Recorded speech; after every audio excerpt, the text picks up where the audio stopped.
Bangla film ইন্ডাস্ট্রির সব থেকে পপুলার এবং সব থেকে ট্যালেন্টেড আর বেশ কিছু ক্ষেত্রে কোনো কন্ট্রোভার্সিয়াল কথা না বলেই কন্ট্রোভার্সিয়াল শ্রাবন্তী চ্যাটার্জি আমাদের সঙ্গে রয়েছেন, শুভ্রজিৎ রয়েছেন নতুন ভেঞ্চার নিয়ে প্রথম। আর দেবী চৌধুরীতে তো অসাধারণ একটা ইমেজ রূপ, মানে যে শ্রাবন্তী কোকা কোলা নাচতে পারে সেই শ্রাবন্তী কিন্তু এরকম অস্ত্র ধারণ করে রিসেন্টলি ডাকাত পড়েছে। ঠিক সেগুলোর পর তারপরে এই রূপে অবতীর্ণ বলবো আমি, মানে শুধুমাত্র এই রূপে অভিনয় করো না, একসঙ্গে অবতীর্ণ হওয়া মানে মা দুর্গার মতো কেমন, মানে চ্যালেঞ্জটা কতটা করা ছিল? দেখো, আমি এটাই বলবো, প্রথমেই আমি রিপাবলিক বাংলাকে ধন্যবাদ জানাচ্ছি আমাদেরকে এই প্ল্যাটফর্মটা দেওয়ার জন্য। আমি তোমার ফ্যান, তোমার মধ্যে একটা দেবী চৌধুরানী আমি অলওয়েজ দেখেছি। আরে বাবা, মানে প্রতি সন্ধ্যাবেলা দেবী চৌধুরানীর মতো আমি কিছু বদটত করি, আমার টিম ওখান থেকে হাসছে। একদমই তাই, আমি তাকেই দেখতে পাচ্ছি আজকে, আমার মতো আরেকজন দেবী চৌধুরানীকে দেখতে পাচ্ছি। আর যদি বলো দেবী চৌধুরানীর কথা, মানে আমার মনে হয় প্রত্যেকটা অভিনেতা বা অভিনেত্রীর এই ধরনের ক্যারেক্টার তাদের ড্রিম রোল বলা যেতে পারে। তাদের একটা মানে এই যে বলে না যে স্বপ্নের চরিত্র, তো আমার কাছে হচ্ছে দেবী চৌধুরানী স্বপ্নের চরিত্র। আমি ইনফ্যাক্ট ছোটোবেলায়, যখন আমি খুব ছোটোবেলা থেকে এই ফিল্ম ইন্ডাস্ট্রিতে কাজ করছি, অভিনয়ের জীবনটা আমার অনেক বছর আগে থেকে, আমি যখন শিশু শিল্পী ছিলাম তখন থেকেই, মানে বুম্বাদা আমার বাবা ছিলেন আর কি, একটা ছবি আমি করেছিলাম মায়ার বাঁধন, তো তখন থেকেই আমার জার্নি শুরু। আর ছোটবেলা থেকে আমি স্বপ্ন দেখতাম আমি কোনোদিনও ঐতিহাসিক কোনো চরিত্র করব। দেবী চৌধুরানীর ব্যাপারটাই একদম আলাদা, কারণ আমি মনে করি প্রত্যেকটা নারীর মধ্যে দেবী চৌধুরানী আছে। সেটা আমি বড় হয়েছি আমার মাকে দেখে, আমার দিদি, আমার পরিবারের অনেক মহিলাকে আমি দেখেছি। উনি যদি ওনার ডিরেক্টরের ভিশন দিয়ে উনি যদি এই চরিত্রটাতে আমাকে না দেখতেন, তাহলে হয়তো আমি এই চরিত্রটা করতে পারতাম না। তো প্রথম ক্রেডিট আমি দিতে চাই শুভ্রজিৎ দাকে।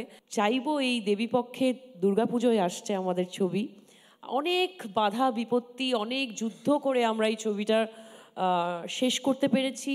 Pre production, post production, shooting সব কিছু শেষ করে যে আমরা এখন মানুষের দর্শকের সামনে নিয়ে আসতে পেরেছি, তার জন্য আমি সত্যি মানে আমাদের পুরো টিমকে ধন্যবাদ জানাতে চাই। যে গোটা দেশে আমরা যখনই নারী শক্তি, নারীর বীরত্ব নিয়ে আলোচনা করে কথা বলি, প্রথম যে নামটা আমাদের মাথায় আসে গোটা দেশে, তা হচ্ছে ঝাঁসির রানী লক্ষ্মীবাই। অথচ দেবী চৌধুরানীর গল্প তারও ৮০ বছর আগে শুভ্রজিৎদা, কিন্তু সেভাবে আমরা ইতিহাসের পাতায় আমরা পড়িনি কখনো। মানে বঙ্কিমবাবু না থাকলে হয়তো এইটুকু সাহিত্যের সঙ্গে আমাদের, মানে এই চরিত্রের সঙ্গে আমাদের এটুকুও আলাপ হতো না। কিন্তু যেটা হয় যে সাহিত্যিক কবি এরা প্রত্যেকেই যখন কিছু লেখেন, চরিত্র তৈরি করেন, তখন নিজস্ব কিছু ভাবনা থাকে, নিজস্ব কল্পনা থাকে। সেইটার কি আসল ঝলকটা কি আমরা পাবো, দেখতে পাবো?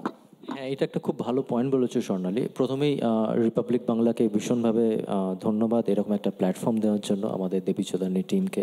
এই প্ল্যাটফর্মটাই কিন্তু সংস্কৃতির গৌরব প্ল্যাটফর্ম। একদম আর সাহিত্য ছাড়া সংস্কৃতি হয় না। একদম একদম। সেখানে তোমার প্রশ্নতে ফিরে আসি। এই যে আমি যে দেবী চৌধুরানী সিনেমাটা বানিয়েছি, এটা মোর অফ আ হিস্ট্রি।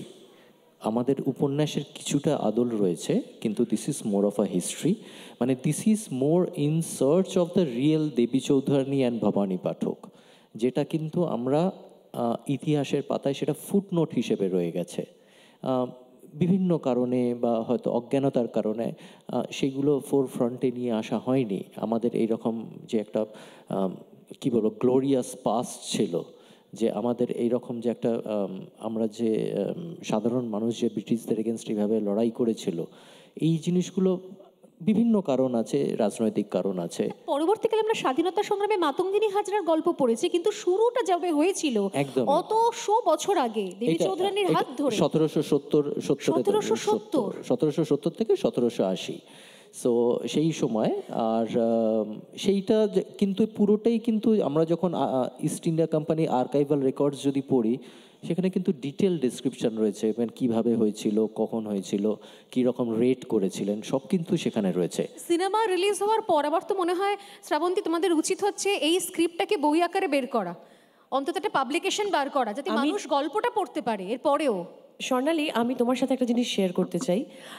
যখন আমি স্ক্রিপ্টটা পড়ি, একটা বই পেয়েছি আমি, স্ক্রিপ্টটাই ইটসেলফ ইজ আ বুক। মানে তুমি যদি দেখো, আমি ওটা খুব সুন্দর করে রেখে দিয়েছি।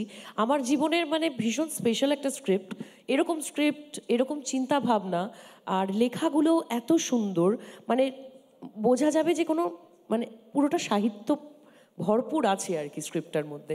ওই স্ক্রিপ্টটা মানে ওটা যদি আমার মনে হয় আজকে নিয়ে আসলে আমার মনে হচ্ছে আমি শেয়ার করতে পারতাম। ইন ফিউচার অবশ্যই নিয়ে আসবো।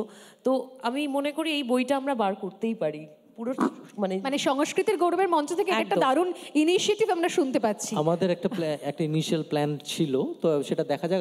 আগে ছবিটাকে দর্শকের কাছে নিয়ে যাই, এগুলো তো আসবে পরে পরে। যে শ্রাবন্তী চ্যাটার্জিকে শুভ্রজিৎ দা আমরা দেখে এসেছি হচ্ছে, যেটা আমি শুরুতেই বললাম, ভীষণ জনপ্রিয়, ভীষণ ট্যালেন্টেড, অসাধারণ অভিনয় করে এবং তার সঙ্গে ভীষণ মিষ্টি এবং হট।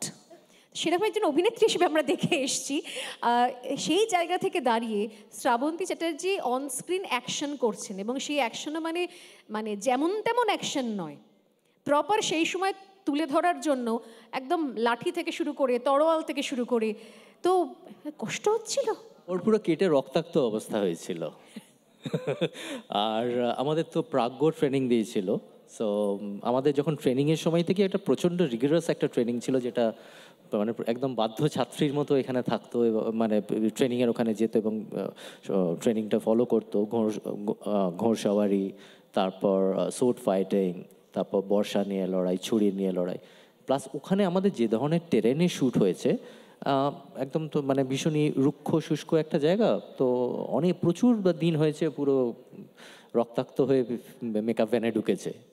আর আরেকটা যেটা তুমি আগে যেটা বলছিলে যে শ্রাবন্তী এরকম হট সুন্দরী এরকম, আমার এই ছবিটা করার আগে আমি সেটা আমার সৌভাগ্য না দুর্ভাগ্য আমি বলতে পারবো না, আমি একমাত্র বুনো হাঁসটাই দেখেছিলাম। তো যার ফলে আমার ওইখানে যে একটা লিউকিমিয়া পেশেন্টের অভিনয়টা করেছিল, আমি ওই শ্রাবন্তীকে আমি চিনি। এখন আমরা এমন একটা সময় রয়েছি, বাড়ির বাবা মায়েরা তারা পর্যন্ত মেয়েকে নাচের স্কুল গানের স্কুল দেওয়ার আগে ভাবছে যে আমি মেয়েকে একটুখানি অ্যাকশন শেখাবো, বেসিক সেলফ ডিফেন্স শেখাবো। এই সময় দাঁড়িয়ে তোমার নিজের অভিজ্ঞতা, এক্সপেরিয়েন্স এবং এই ওভারঅল ট্রেনিংগুলো নেওয়ার পর তোমার কি মনে হচ্ছে যে শ্রাবন্তী চ্যাটার্জি অভিনেত্রী হিসেবে চিরকাল কনফিডেন্ট, কিন্তু এখন আরও কনফিডেন্ট একজন মহিলা? ডান্সের সাথে, গানের সাথে, এই যে বিভিন্ন রকম মানে আমরা কি বলবো, সাহিত্য বলো, সংস্কৃতি বলো, এগুলো করছি, তার সাথে অবশ্যই আমার মনে হয় কারাটেও করা উচিত মেয়েদের। Self defence is very important. আমি হয়তো দেখো, আমি বেসিক্যালি একজন এক্স আর্মির কন্যা, আর আমার দাদু ছিলেন স্বাধীনতা সংগ্রামী। উনি এখন নেই, শ্রী সন্তোষ কুমার চ্যাটার্জি। উনি খুব খুশি হতেন যদি জানতেন যে আমি দেবী চৌধুরানী করছি। তো বুঝতেই পারছো, ব্লাডে আছে আমার। শ্রাবন্তী শুরুতেই বললে যে সব মেয়ের মধ্যে একজন দেবী চৌধুরানী থাকে। একদম, তোমার মধ্যে তো আছেই। আমি শ্রাবন্তী চ্যাটার্জির মধ্যেও আছে, ভীষণ ভাবে আছে দেবী চৌধুরানী। আমার মায়ের মধ্যে মাকে দেখাই শেখা। আমার মনে হয় লক্ষ্মী সরস্বতী চায় আমার মেয়ে যেন, বা বাড়ির বউ যেন লক্ষ্মী সরস্বতীর মতো হয়। মানে একটু কালী দুর্গাও তো থাকা উচিত নাকি? তো আমি সেই কালী দুর্গা, তুমিও তাই, আরো অনেকে। আমি চাই যে লক্ষ্মী সরস্বতীর সাথে কালী দুর্গাও থাকা উচিত। আরেক শ্রেণী যারা সোশ্যাল মিডিয়ায় সারাক্ষণ বিরক্ত করে খায়, একটা বিরক্তিকর শ্রেণী, ট্রোলার অ্যান্ড হেটার, তারাও মনে হয় এবার একটুখানি সমঝে চলবে, ভয় পাবে এবার। আসলে না, তাদের কি হয়েছে, তাদের অন্য কোনো কাজ নেই। আমাদের ভিডিও বেসিক্যালি আমরা হচ্ছে মানে কি বলবো, ওদের আজকে যে সংসার চালাচ্ছে, পরিবারকে ঠিকঠাক রাখছে, তো সেটা আমাদের ভিডিওগুলো তো দেখিয়েই সেগুলো ভিউজ বাড়ে, সেখান থেকে তাদের ইনকাম হয়।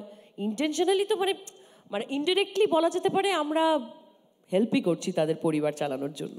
সো যার যেটা ইচ্ছা, যায় আসে না কিছু। আর না না না না, আমরা তো কাজ করে যাব, ভালো ভালো কাজ একদম, এবং এই ফর্মে। Thank you so much, thank you so much Srabanti, thank you so much Subhajit দা। একটা অসাধারণ সেশন আমরা দেখলাম, এবং তার সঙ্গে আরও একবার মানে মনে করিয়ে দেওয়া, মনে রাখা যে এই লাস্ট পয়েন্টটাই আমি নিয়েছি, শুধুমাত্র প্রত্যেক মেয়ের মধ্যে একজন দেবী চৌধুরানী থাকে। লক্ষ্মী সরস্বতী অনেক হয়েছে, এবার একটু কালী দুর্গা হওয়ার সময় এসেছে। নানা ধরনের কন্টেন্ট দেখার জন্য লাইক করুন, শেয়ার করুন আমাদের ফেসবুক পেজ, সাবস্ক্রাইব করুন আমাদের ইউটিউব চ্যানেল। পাশাপাশি অন্যান্য ব্রেকিং নিউজের জন্য অবশ্যই চোখ রাখুন রিপাবলিক বাংলায়।